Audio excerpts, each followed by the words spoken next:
अनिल कुमार साळवे, बीड जिल्ह्यातनं आलेले, सध्या औरंगाबादमध्ये नाट्यक्षेत्रातच काम करणारे प्राध्यापक म्हणून अनिल कुमार, तुम्हाला मी विनंती करते आपलं मनोगत व्यवस्थित व्यक्त करावं.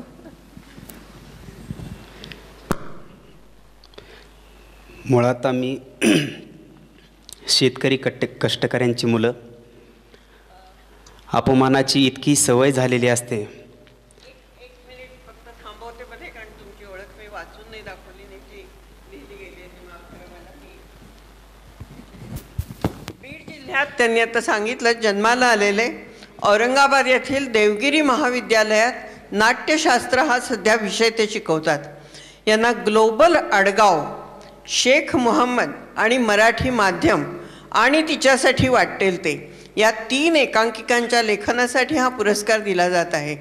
त्यातील पहिली एकांकिका शहरीकरणात खेड्यांचे काय होते हे दाखवणारी, दुसरी दहशतवादी हल्ला होतो तेव्हा खेड्यातील मुस्लिमांकडे कसे पाहिले जाते हे सांगणारी, आणि तिसरी पदवी घेऊन नोकरीच्या बाजारात फिरणारा तरुण रंगवणारी आहे. ग्रामीण जीवनातील विस्कटलेपण दाखवत तळातल्यांची कैफियत मांडणारा हा नाट्यलेखक आहे. त्यांना विविध स्पर्धांमधून 165 पुरस्कार आत्तापर्यंत प्राप्त झालेले आहेत आणि 2 लघुपटांचंही त्यांनी दिग्दर्शन आणि लेखन केलेलं आहे. शिर्मी आणि 15 ऑगस्ट ही त्या लघुपटांची नावं. व्ही शांताराम यांचा प्रभात पुरस्कार, लॉस एंजलिस अमेरिका येथील राष्ट्रीय व आंतरराष्ट्रीय असे 18 पुरस्कार ह्या लघुपटांनाही त्यांच्या मिळालेले आहेत. असं एक अत्यंत लेखनातलं संपन्न व्यक्तिमत्व आपल्या समोर आहे अनिल कुमार.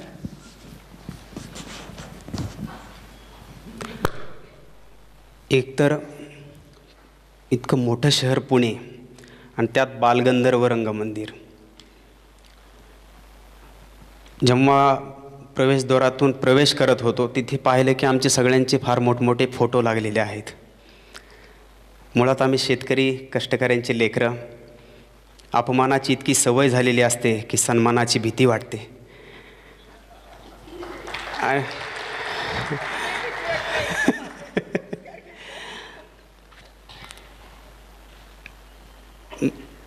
माझा जन्म जसं आत्ता सांगितलं ताईंनी की बीड जिल्ह्यातील माजलगावसारख्या ठिकाणी झाला, एका कष्टकरी कुटुंबामध्ये. आम्ही 4 भावंड. तिथे अनेक वर्षांचा दुष्काळ असतो बीड जिल्ह्यामध्ये. वडिलांच्या हाताला काम मिळत नाही म्हणून वडील खूप व्यसनाच्या आहारी गेले, खूप दारू पित होते. संपूर्ण आईचा संसार ह्या दारूच्या प्याल्यामध्ये तळाला जाऊन बसला होता.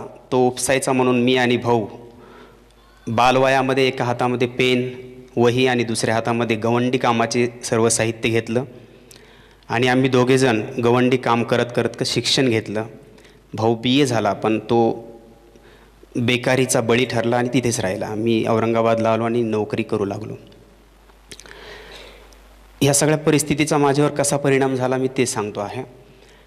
त्यानंतर बीड जिल्ह्यामधला हा दुष्काळ इतका भयंकर आहे की तो वर्षानुवर्ष संपूर्ण दुष्काळ आमच्या पिढ्यांना गिळण्याची सवय झालेली आहे. पण मागच्या वर्षी मीडियाने जो काही तुमच्यासमोर दुष्काळ मांडला, आम्हाला वास्तवातल्या दुष्काळापेक्षा मीडियातल्या दुष्काळाने जास्त घाबरून टाकलं होतं. कारण बऱ्याचशा लोकांनी मीडियातला दुष्काळ पाहून बीड जिल्हा सोडला, गावं सोडली, ते निघून गेले. आम्ही मुळात शेतकरी पेरण्या आणि मरण्याच्या भीतीपेक्षा धोरणांच्या भीतीने जास्त घाबरून जातो. ही परिस्थिती आहे. दुसरी गोष्ट अशी आहे की बीड जिल्हा अनेक दुसऱ्या गोष्टीमुळे ओळखला जातो, तो म्हणजे ऊसतोड कामगारांचा जिल्हा आहे. ऐन दिवाळीच्या सणामध्ये नेमते लेकरं घरी ठेवून आईवडील परराज्यामध्ये ऊस तोडण्यासाठी जातात 6-6, 7-7 महिने. तेव्हा ट्रकीच्या मागे हे लहान लहान लेकरं धावत सुटतात, रडतात, ओरडतात की आई बाबा जाऊ नका ना. या गोष्टींनी खूप काळजावरती घाव केले. असं वाटायचं की हे कुठेतरी, जेव्हा थोडं कळू लागलं वाटत होतं कुठेतरी मांडलं पाहिजे. आणि मग हे तिथे मला सापडलं नाटक, आणि नाटकाच्या माध्यमातून लिहिण्याचा थोडासा प्रयत्न केला. जसे सुचेल तसं काही लिहिलं नाही, कारण सुचलेलं लिहिण्यापेक्षा जास्त टोचलेलंच मी लिहिलं आजपर्यंत. ज्या 3 एकांकिकांना हा पुरस्कार मिळाला त्यापैकी ग्लोबल आडगाव ही एकांकिका आहे. ग्लोबल आडगाव म्हणजे शेतकऱ्यांच्या वाट्याला नेहमी छळ, कपट, कारस्थान, षडयंत्र हे नेहमीच त्याच्या वाट्याला आलेलं आहे. जर आत्तापर्यंत असं म्हणतात की या देशामध्ये इंग्रज आले, इंग्रजांनी छळ केला, लुटलं आणि इंग्रज गेले, पण मला काय गेल्यासारखे वाटत नाहीत. तर हे सगळं मांडण्याचा प्रयत्न मी या एकांकिकेच्या माध्यमातून केला. जर आपण एखाद्या मढ्याला, मेलेलं मढं आहे, त्या मढ्याला जर पाणी पाजलं तर असं म्हणतात की पुण्य लाभतं, पण शेतकऱ्याने एखाद्या धानाला पाणी पाजलं तर त्याला जेल होते. त्याला म्हणतात की तू वीज चोरून धानाला पाणी पाजलंस. आपल्या देशामध्ये पाहतो आपण की कंपन्या हजारो वॅट वीज चोरतात आणि तरी त्यांना संरक्षण दिलं जातं. मी काही चोरीचं समर्थन करत नाही. चोऱ्या बंद झाल्या पाहिजेत, पण दरोडे पण बंद झाले पाहिजेत, या मताचा मी आहे. या एकांकिकेमध्ये जे मांडलं आहे की भारत विरुद्ध इंडिया, जो इंडिया आहे तो 20% आहे, तो महासत्तेच्या वाटेने चालला आहे आणि तो इतका चैनीमध्ये मशगूल आहे की तो ग्लॅमरच्या युगामध्ये, प्रकाश झोतामध्ये जीवन जगत आहे. आणि जो भारत आहे तो 80% आहे, तो 18 घंटे लोड शेडिंगमध्ये, अंधारामध्ये शोधत आहे स्वतःलाच. हे सगळं मांडण्याचा प्रयत्न याच एकांकिकेमध्ये केलेला आहे की शेतकऱ्यांच्या वाटेला आलेलं जे काही छळ आहे, जसं की एखाद्या मांजराला उंदीर मारण्यामध्ये आनंद नसतो, उंदराचा छळ करण्यामध्ये तिला आनंद वाटतो, तसं मला वाटतं इथल्या व्यवस्थेला शेतकऱ्यांचा छळ करण्यामध्ये आनंद वाटतो. ही गोष्ट ग्लोबल आडगाव एकांकिकेमध्ये आहे.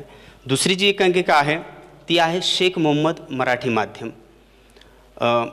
आपण वर्तमानपत्रामध्ये वाचतो किंवा साहित्यामध्ये वाचतो, एक विषय आपल्यासमोर आला की बरंचसं लिहितात लोक, पण राखून लिहितात.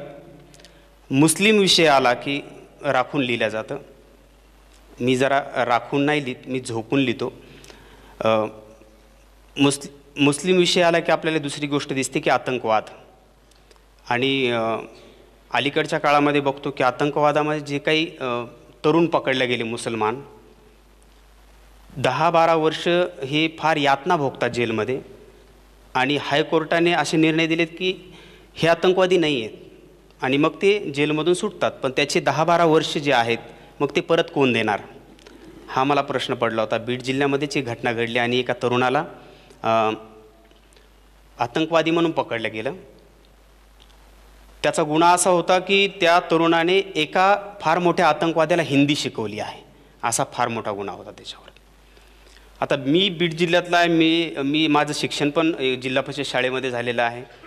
असे खूप मी मुस्लिम एरियामध्ये पण राहिलेलो आहे, आज पण तिथंच घर आहे. म्हणजे मी सांगत असतो की मी पुरणाची पोळी पंचमीला कमी खाल्ली असेल, पण ईदचा शिरखुंबा जास्त पिलेलो आहे, त्यांच्यामध्ये खूपदा राहिलेलो आहे आणि आजही राहतो. त्या तरुणाचा दोष काय होता की त्याने एका फार मोठ्या आतंकवाद्याला हिंदी शिकवलेली आहे. मुळात बीडच्याच मुसलमानांना हिंदी येत नाही, बरोबर. ते बोलताना म्हणतात की मेरा कोड्या सांड्या, मेरा टकुरा दुकरा, मै धपकन पड्या, अशी हिंदी बोलणारा तरुण एका फार मोठ्या आतंकवाद्याचा हिंदीचा ट्रेनर कसं काय होऊ शकतो, हा मला पडलेला प्रश्न. मागे दिव्य मराठीमध्ये रसिकला एक फार मोठा लेख आला होता आत्ता 1 महिन्यापूर्वीच. एका तरुणाने आतंकवादामध्ये त्याला पकडलं आणि त्यांनी फार 14 वर्ष शिक्षा भोगली, 14 वर्ष यातना भोगल्या आणि शेवटी तो निर्दोष सुटला की याचा काही गुन्हा नाही म्हणून. मग त्याला वाटलं तर घरी जाऊ, आम्मीला भेटावं, आणि आम्मीला जर भेटण्यासाठी गेला तर आम्मी त्याच्या तोंडावरून हात फिरवण्याच्या अवस्थेत पण नव्हती, कारण आम्मीला पॅरालिसिस झालेला होता लेकराची वाट पाहून. वडील कळत बाबू कुठे, तर आब्बूंनी फाशी घेतलेली होती समाजाच्या यातना भोगून. मग त्याला असं वाटलं की आपण थोडं कुठेतरी स्थिर व्हावं, म्हणून त्याने लग्न केलं आणि मुलाचं नाव त्याने आयुष ठेवलं. त्याला विचारलं असं का, तर तो म्हटला की माझा मुलगा हा हिंदूही नाही, आता मुसलमानही नाही, तो आयुषही नाही, तो आता माणूस म्हणून जगेल, म्हणून त्याचं नाव मी आयुष ठेवलेलं आहे. या गोष्टींचा परिणाम माझ्या मनावरती फार होतो, म्हणून मी शेख मोहम्मद मराठी माध्यम नावाची एकांकिका लिहिण्याचा प्रयत्न केला. आणि तिसरी जी एकांकिका आहे तिच्यासाठी वाटेल ती म्हणजे बेकारी आहे. आपल्यासमोर सर्वात मोठा प्रश्न बेकारी आहे, पण दुर्दैवाने त्यावरती जास्त काही बोलल्या जात नाही. रसातळाला जाण्याचं कारण जे काय असेल तर ती आहे बेकारी. कॉलेज असतील, महाविद्यालय असतील, UGC असेल, नेट सेट देणारे असतील, हे सगळे बेकारी वाढवणारे कारखाने झालेले आहेत. या एकांकिकेमधला तरुण आहे तो नेट सेट PhD झालेला आहे, म्हणजे आयुष्याचं म्हणजे ते अर्ध आयुष्य त्याचं डिग्र्या मिळवण्यामध्ये गेलेलं आहे. आणि त्याला सिनियर लेक्चरर पदासाठी काय रेट आहेत ते पण मी तुम्हाला सांगतो. सध्याचे सिनियर लेक्चरर पदासाठी त्याला 30 लाख रुपये मागतात. ही वास्तविकता आहे. इथे तुमच्याकडे आहे की नाही मला माहीत नाही, पण आमच्याकडे बऱ्यापैकी चालतं. 30 लाख रुपये त्या तरुणाने कुठून आणायचे नेट सेट झाल्यानंतर? बरं, हे 30 लाख रुपये मागणारे कोण असतात? तर तुम्ही आम्ही मोठे केलेलीच माणसं आहेत. माणसं जितकी मोठी होतात तितकी नैतिकतेने खुजी पण होत जातात. मला वाटतं की माणसांनी लहान असताना माती खाल्ली तरी चालेल, पण मोठं होऊन शेण खाऊ नये. कारण किती या देशाला किती आपण कुठल्या माध्यमातून आणि कुठल्या रस्त्याने घेऊन चाललेलो आहोत हे मला कळत नाही. आणि या गोष्टींचे जेव्हा परिणाम होतात तेव्हा मला वाटतं की हे सगळे माध्यमं आपण नाटकामध्ये वापरण्याचे चांगलं माध्यम आहे. नाटक हे परिवर्तनाचं साधन म्हणता येणार नाही, पण एक फार लोकांपर्यंत पोहोचण्याचं फार माध्यम आहे. परिवर्तन हा विषय निघालाच म्हणून आता नाटकाने चित्रपटाने किती परिवर्तन होतं आम्ही लिहितोय, हे सगळे त्यांनी किती परिवर्तन होतं हे काय माहीत नाही. जसं फुटाणे सर म्हणतात की हा महाराष्ट्र तमाशाने बिघडला नाही आणि कीर्तनाने सुधारला नाही, म्हणून आम्ही किती सुधारणा यामध्ये करू, पण माहीत नाही किती परिवर्तन होईल हेही माहीत नाही. पण गावाकडे मी नेहमी पाहतो की एखादी म्हैस असते ना, तिला झुळझुळणाऱ्या वाहत्या पाण्यामध्ये बसायला आनंद वाटत नाही, तिला गटारामध्ये बसायला फार आवडतं. ती जर गटारात एकदा बसली की तिला किती उठवण्याचा प्रयत्न केला, दगड मारा, ती उठत नाही. उलट जो उठवतो आहे त्याच्या बाजूने ती गटारात भरलेली शेपटी अशी झपकन मारते आणि त्यालाही भरवते, मी पण भरली आता तू पण भर, ही अवस्था आहे. तसंच आपल्या भारतीय समाजाची आहे. रूढी, परंपरा, अंधश्रद्धा, जातीवाद, धर्मवाद, मनुष्यभेद या गाळामध्ये इतका रुतत चाललेला आहे की त्याला त्या गाळामध्ये बसायला फार आवडतं. त्याला स्वतःलाच उठावं वाटत नाही. उठवण्याचा जो प्रयत्न करेल त्याची हालत त्या म्हशीच्या शेपटीसारखी होते. तर मला असं वाटतं की मग आता ही म्हैस उठणारच नाही का? एक छोटीशी गोमाशी असते, ती गोमाशी म्हशीच्या कासाला अशी काय डसते की मसाड ताडकन उठून त्या गटाराच्या बाहेर येते. मला वाटतं की माझं साहित्य त्या गोमाशी होऊन समाजाला डसण्याचं काम करत राहील. यापेक्षा जास्त कामाची अपेक्षा नाही. आणि हे सगळं काम करत असताना हे सगळं ग्रामीण भागामध्ये करत राहिलो म्हणून तुमच्यासमोर मी येऊ पण शकलो नसेल. ग्रामीण भागामध्ये ग्रामीण रंगभूमी म्हणणार नाही मी, कारण रंगभूमी ही वेगळी असू शकत नाही. कुठं दलित रंगभूमी, ग्रामीण रंगभूमी नाही, रंगभूमीच आहे, ती एकच असते. तर हे फक्त मी ग्रामीण भागात करत राहिलो. आणि असं बोलतात की आता ग्रामीण भागात नाटकं कुठं होतात, पण शहरी भागामध्ये जी नाटकं रंगमंचावरती येतात ती वर्षाकाठी फक्त 70, 80, 90 येतात. पण आमच्याकडे गणपती मेळ्यामध्ये फक्त एका जिल्ह्यामध्ये इतकी नाटकं रंगमंचावरती येतात. आणि संपूर्ण महाराष्ट्रातील जर काढली तर सर्वात जास्त संख्या ही ग्रामीण नाटकांची असेल. इतकं मोठ्या प्रमाणात आहे, परंतु काय म्हणतात त्याची दखल जशी घ्यायला पाहिजे त्या प्रमाणामध्ये घेतली जात नाही. आमच्याकडे सोयगावचे लोटू पाटील आहेत, औरण नावाचं गाव आहे, किंवा चिकलठाण नावाचं गाव आहे, जे 150 वर्षाची परंपरा असलेले काही रंगकर्मी आहेत, पण ते दखलपात्र नाहीत. जेव्हा व्यावसायिक रंगभूमीवरती नाटक येईल त्यावेळेस तो नाटककार थोडासा नावाला आल्यासारखा वाटतो. जसं की राजकुमार तांगडे आहेत, हे जेव्हा शिवाजी अंडरग्राऊंड नाटक हे व्यावसायिक रंगभूमीवर आलं तेव्हा ते माहीत झाले. परंतु शिवाजीच्या अगोदर जर त्यांचं जर काम पाहिलं तर त्यावरती एखादा फार मोठा PhDचा ग्रंथ तयार होईल, इतकं मोठं त्यांचं काम आहे. तर हे ग्रामीण रंगभूमीवर जे घडणारं आहे त्याची दखल म्हणावी तितकी घेतली जात नाही. आम्ही व्यावसायिक नाटकं काय करणार? आम्ही मुळात आम्हाला पिकवता येतं, विकता येत नाही. आम्हाला म्हणजे नाटकात म्हणजे स्वतःच्या मालाचाच कधी धंदा करता आला नाही, तर नाटकांचा काय करणार आहोत आम्ही. नाटकासाठी म्हणजे नाटकावर आम्हाला कधी जगता नाही आलं, पण नाटकासाठी जगलेले आज पण ग्रामीण भागामध्ये लोक आहेत. त्यापैकीच मी सुद्धा आहे. जे शहरी नाटक आपण पाहतो इतकं चकाचक, इतकं सुंदर असतं, तर मलाही प्रश्न पडायचा की सुंदर म्हणजेच नाटक का? घाण म्हणजे नाटक होऊ शकत नाही का? घाणीत काम करणाऱ्यांचं नाटक होऊ शकत नाही का? कधी काळी मी पण लहान असताना मला थोडंसं घाण म्हणलं की खूप म्हणजे माझी परिस्थिती, मला त्याची लाज वाटायची. माझं घर, मला लाज वाटायची. माझ्या घरी मी मित्रांना घेऊन येऊ शकत नव्हतो, मला लाज वाटायची, कळत नव्हतं. सर्वात जास्त लाज वाटायची मला माझ्या बापाची, कारण माझा बाप खूप दारू पीत होता. मी त्याला बिना नशेमध्ये वडिलांना कधीच पाहिलं नाही. खूप लाज वाटायची. माझी शाळा जिल्हा परिषद शाळा होती, त्याच्या बाजूलाच एक पंचायत समितीचे क्वार्टर होते. त्या क्वार्टरमधून एक वेळेस अचानक खूप घाण वास सुटला आणि सर म्हणे उलट्या होण्याची वेळ आहे, तुम्ही सगळे बाहेर जा.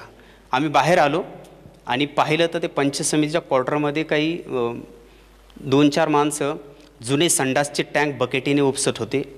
त्यामध्ये माझा बाप पण होता. मी जेव्हा हे पाहिलं आणि मला खूप रडायला येऊ लागलं की म्हणजे रडायला याच्यामुळे येऊ लागलं की माझा बाप घाण काम करतो आहे म्हणून नाही, तर काही मित्रांनी ओळखलं होतं हे अनिलचा बाप आहे. हे बघितल्यानंतर मला माझा अपमान वाटत होता. मला खूप घाण वाटत होतं. मी प्रामाणिकपणे सांगतो की मी माझ्या वडिलांना मी खूप वर्ष बाप म्हणत नव्हतो. मी म्हणजे सगळे अण्णा अण्णा करत होते, मी अण्णाच म्हणत नव्हतो शेवटपर्यंत. शेवटी जेव्हा कळू लागलं तेव्हा बापाला अण्णा म्हणत होतो. मला तेव्हा कळत नव्हतं कदाचित, म्हणून मला घाण वाटत होतं. पण आत्ता कळतं आहे. तेव्हा जी काही माणसं घाण काम करतात आपण त्यांना घाण म्हणतो. जी गटार साफ करणारे असतील, संडास साफ करणारे असतील, उकिरडे साफ करणारे असतील, तर या लोकांना आपण घाण म्हणतो.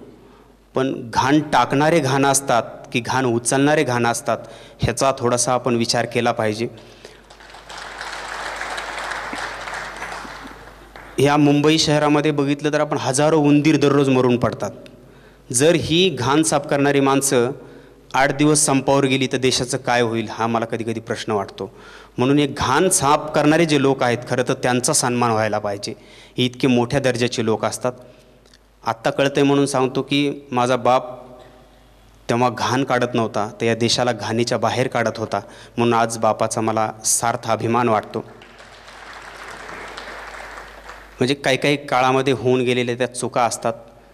मी त्यानंतर थोडंसं शॉर्ट फिल्मकडे जेव्हा वळलो, तर शॉर्ट फिल्ममध्ये पण असेच विषय सगळे मांडण्याचा प्रयत्न केला. ज्या रूढी, परंपरा, अधर्म, नीती, व्यवहार यामध्ये जे अडकलेली समाज आहे, जसं आपण पाहतो की भटके लोक आहेत, त्यांच्यामध्ये जातपंचायत ही इतकी भयंकर प्रथा आहे की अंगावरती शहारे येतात. पश्चिम बंगालमध्ये घडलेली घटना मी ती शॉर्ट फिल्ममध्ये मांडली. एका आदिवासी मुलीने परजातीच्या मुलावर प्रेम केलं म्हणून त्या मुलीला शिक्षा ठोठावली आणि त्या मुलीवरती एका रात्री 13 लोकांनी रेप केला होता. ती जागेवरती मरून पडली होती. या विषयावरती शॉर्ट फिल्म यासाठी करायची होती की आपल्या देशामधल्या ज्या काही रूढी, परंपरा इतक्या भयंकर आहेत, तर या कुठल्या तरी माध्यमातून बाहेर याव्यात, लोकांना ते कळावं, या उद्देशाने ती शॉर्ट फिल्म मी केलेली होती. आणि दुसरी शॉर्ट फिल्म 15 ऑगस्ट केली, त्यानंतर डोम केली. डोममध्ये मेळघाटामध्ये जी काही आजची अवस्था आहे, लोकांना विश्वासच येत नाही. मी जेव्हा ही अशा शॉर्ट फिल्म वगैरे दाखवतो, काही जण म्हणतात की आता हे विषय जुने झाले. फार दुःख वाटतं, असे विषय जुने झाले म्हणतात. मेळघाटामध्ये आजही आईच्या पोटातले गर्भ भाकरीच्या तुकड्या वाचून पोटातच जळून मरतात. लेकरांच्या तिथे होळ्या कराव्या लागतात. ही वास्तविकता आहे. विषय कुठे जुने झाले आहेत. 2 कोटी मुलं, म्हणजे एखाद्या देशाची एवढी लोकसंख्या नसेल, आपल्या देशामध्ये 2 कोटी मुलांना स्ट्रीट चिल्ड्रन म्हणून घोषित केलेलं आहे, फुटपाथ के बच्चे, जे अनाथाचं जीवन जगतात. तर या सगळ्या गोष्टी शॉर्ट फिल्मच्या माध्यमातून मांडण्याचा, नाटकाच्या माध्यमातून, एकांकिकेच्या माध्यमातून मी मांडण्याचा प्रयत्न केला. हे काय पॅशन वगैरे म्हणून केलं नाही. मी सरळ सांगतो की हे पॅशन नाही, हे माझं मिशन आहे. आणि कोऱ्या कागदावर लिहिण्यापेक्षा माणसांच्या काळजावर लिहावं या मताचा मी आहे. मी ग्रामीण भागामध्ये असल्यामुळे जास्त काही पुस्तके वाचायला भेटली नाहीत. जी काही लिहिलं ते सगळं माणसं वाचूनच लिहिलं. आणि यापुढेही लिहिण्याचा असा प्रयास करेल की ज्या माणसांना समाजाने उंबरठ्याच्या बाहेर कधीच हाकलून दिलेलं आहे, ते स्वतःच आवर्तनामध्ये येण्याचा प्रयत्न करत आहेत, त्यांच्या बाजूने जाऊन लिहिण्याचा मी प्रयत्न करील. जे रंजले गांजलेले लोक आहेत, जे चाचपडत आहेत स्वतःभोवती, त्यांचा थोडासा आवाज होण्याचा प्रयत्न मी करणार आहे. आणि तुमच्यासमोर येण्याची जी काही महाराष्ट्र फाउंडेशननी ही संधी दिली, शिरीष सर असतील, सुनील देशमुख सर असतील, या लोकांनी ही संधी दिली. मला हा पुरस्कार फारच मोठा वाटतो, खूप खूप मोठा, आणि ती माझ्यासाठी आयुष्यभराची मी ठेव आहे. म्हणजे आपण जाताना रस्त्यामध्ये कुठलं पान जपून ठेवत नाही, पण एखादं पिंपळाचं पान जर सापडलं तर आपण पुस्तकामध्ये आयुष्यभर जपून ठेवतो. मला वाटतं हा पुरस्कार माझ्यासाठी एक पिंपळाचं पान आहे. हृदयाचं पुस्तक करून आयुष्यभर हा पुरस्कार जपून ठेवील. आपण संधी दिलीत त्याबद्दल आपले मनपूर्वक आभार. धन्यवाद.